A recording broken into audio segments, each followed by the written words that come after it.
interested in losing fat, looking toned, and improving your overall health and fitness, but with so many exercise options available, you're confused about which type is most effective. Strength training versus cardio for fat loss is a common debate. That's why today we're going to take a closer look at both to understand their differences and their impact on fat loss. In a few minutes, you'll be able to make more informed decisions about your exercise routine and achieve your desired results more efficiently. Let's go! Fat loss occurs when you burn more calories than you consume, resulting in a calorie deficit. Your body responds to this deficit by breaking down stored fat and using it as fuel for energy. A calorie deficit can be achieved through a combination of diet and exercise. The role of exercise in the fat loss process is to increase calories burned. However, exercise alone is unlikely to lead to significant fat loss if the diet is not also modified. So that's always the main factor to consider. If you want to know how to modify your diet, this is the video I recommend to watch next. Now, when you want to lose fat, you preferably also want to look lean and toned, right? So therefore, we want to achieve body recomposition. Body recomp refers to the proportion of different types of tissues, including fat, muscle, bone, and organs. Fat loss is a key component of improving body composition, and so is your muscle mass. Let's now take a closer look at what cardio does for fat loss and body recomposition. First, it burns more calories than strength training. For example, the number of calories burned during 30 minutes on an elliptical at moderate effort can range between 180 and 230 calories for the average person. However, the exact number of calories burned varies based on factors such as body weight, exercise intensity, the duration of the workouts, etc. On average, 30 minutes of resistance training can burn about 90 to 150 calories depending on the factors mentioned. How come cardio burns more calories than strength training? When we exercise, our body uses energy to power our movements. As we burn fat for energy, the fat cells shrink and release water and carbon dioxide. This is eliminated through sweat, waste, and breathing. The harder we exercise, the more oxygen and energy we need, which increases our heart rate and causes us to burn more calories. That's why cardio in most cases burns more calories than strength training. Now, what about the afterburn effect, also known as excess post-exercise oxygen consumption, short EPOC? Research suggests that EPOC is fairly small. We are talking about 50 to 70 calories here. That's less than a banana. So rather than focusing on EPOC, the focus should be on a combination of calories burned through exercise and NEAT. Now, what is NEAT? Non-exercise activity thermogenesis is a term used to describe the number of calories you burn through daily physical activity outside of a formal exercise regime, including walking, gardening, cleaning, etc. NEAT is often overlooked when it comes to weight loss and may seem insignificant, but increasing your daily activity can add up to 15 to 30% of your total daily energy expenditure. So take the stairs, stand more than you sit, and dance more often. Now, when it comes to structured cardio, these are the types you can choose from. There is a high-intensity interval training, which involves short, intense bursts of exercise followed by periods of rest. It burns a large number of calories in a short amount of time. However, there are not many people who really enjoy it, instead find it pretty brutal and aren't able to stick to it for the long haul. And that can mean fat regain. Steady state cardio involves maintaining a moderate intensity for an extended period of time, such as cycling for 30 minutes or more. It can burn the same amount of calories as high-intensity interval training over a longer period of time, but it is more enjoyable for most people. Low-impact cardio, such as walking, is gentle on the joints and may be better suited if you're overweight or have joint problems. This type is highly underrated because we learned from the diet industry that if you don't die after your workout, you didn't do anything. That's unfortunate because most people could stick with it longer compared to the exhausting high-intensity cardio sessions. Enough about cardio. What about weight training for fat loss? Well, many people associate this type of exercise with looking like Arnold.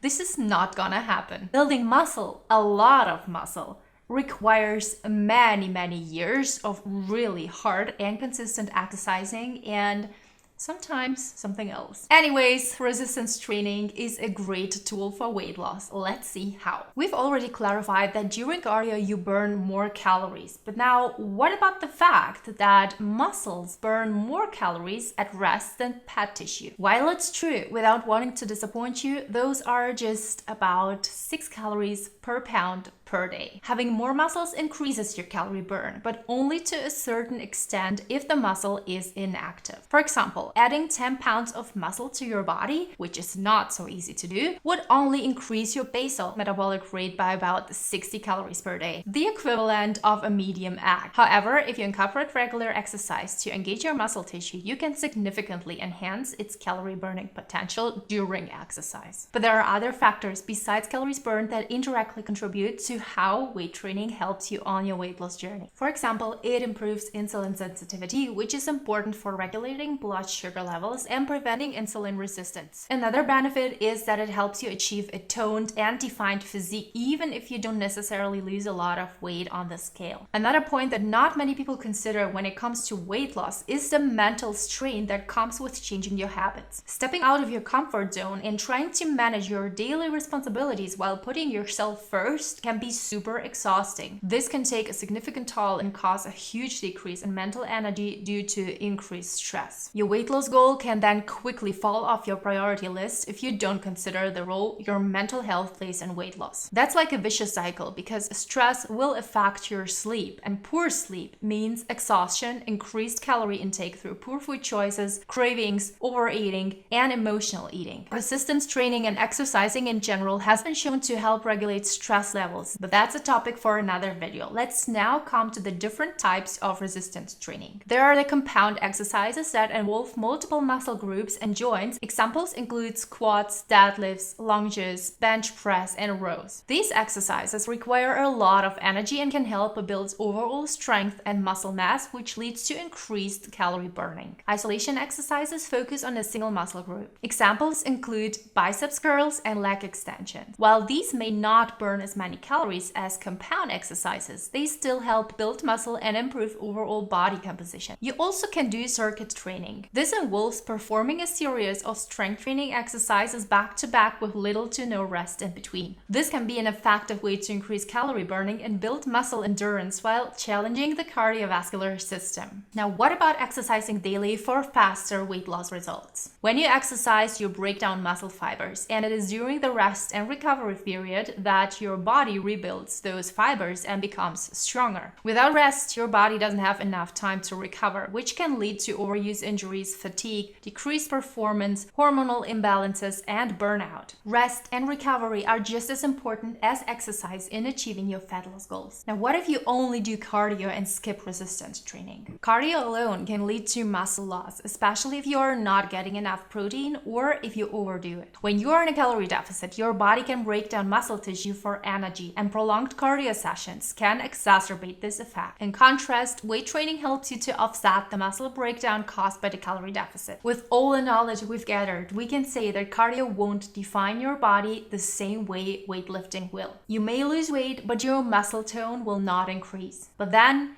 weightlifting won't help you burn as many calories. So what do? Both. Combining cardio with strength training and additionally increasing your NEAT is a super effective way to achieve your fat loss goals and a leaner physique. But here, do what you want. Seriously, create an exercising routine that you enjoy and that fits with your lifestyle, because that's the only way to ensure consistency and adherence. Fat loss is a gradual process that requires a combination of exercise, lifestyle changes, and proper nutrition. To learn more about proper nutrition, watch this video next. And if you like this video, subscribe to my channel for more non-BS information for your weight loss success. Thanks for watching. See you in the next video.